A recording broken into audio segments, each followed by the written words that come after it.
இன்னும் சொல்ல போனா திமுக அதிமுக ஓட்டு போடுறவங்களே கூட அந்த கூட்டத்துல கலந்துட்டு இருப்பாங்க. முருகன் பேர்ல நடக்கிற மாநாடு, இந்து முன்னணியின் அரசியல் மாநாடு அப்படின்னு தலைப்பு வச்சாதான் போறதுக்கு யோசிப்பாங்க. அதுல ஈடுபாடு உள்ளவங்க, உறுப்பினரா உள்ளவங்க போவாங்க. முருகபக்தன் மாறும்போது பொதுவானவங்களும் சேர்ந்து கூட போயிருக்கலாம். அது அவங்களும் கிளைம் பண்றாங்க, பொதுமக்கள் இவ்வளவு பேர் கூடுனாங்கன்னு. இப்போ அப்படி ஒரு தலைப்புல நடக்குது, நம்பி போறாங்க. அதுல அரசியல் பேச மாட்டோன்றது தெரிஞ்சிருந்தும் திட்டமிட்ட சில காட்சிகள், அந்த வீடியோ வந்து ஏதோ கடகடன் ரெடி பண்ண இத்தனை பேர் கூட்டிட்டாங்க, இந்த கூட்டத்தை நம்ம பயன்படுத்திக்கோன்னு ரெடி பண்ண வீடியோ அல்ல. கோபால்ஜி பத்தி எல்லாம், அவருடைய வரலாறு, அவர் கடந்து வந்த பாதையை பத்தி எல்லாம் வீடியோ போடுறாங்க. முழுக்க முழுக்க நியாயமானது நம்ம மறுக்கல. ஆனால் எந்த தலைப்புல நடக்கிற மாநாட்டில் போடுறீங்க? நான் திரும்ப சொல்றேன், இந்து முன்னணியின் அரசியல் விழிப்புணர்வு மாநாடுன்னு போட்டு நீங்க இதை விட அதிகமா கூட போடலாம். ராமகோபாலனுடைய தியாகங்கள், அவர் எதுக்காக அவ்வளவு தூரம் கடந்து வந்தார், எத்தகைய எதிர்ப்புகளை தாண்டி வந்தார். ஏன்னா அவரோட நான் தனிப்பட்ட முறையில பழகினவன்.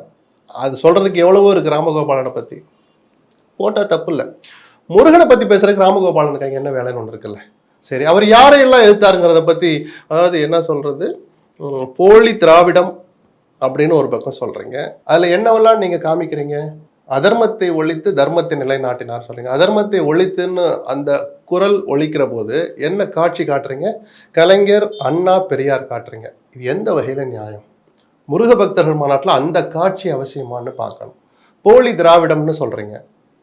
நீங்க அந்த மாநாட்டுக்கு அழைக்கிற போஸ்டர்களை பார்த்தீங்கன்னா, திராவிடத்தை ஒழிக்க வேலெடுத்து வாருங்கள்னு மதுரை முழுக்க போஸ்டர் ஓட்டுறீங்க.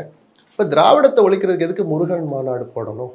நானும் ஒரு முருக பக்தர் தானே, நானும் இந்து தானே.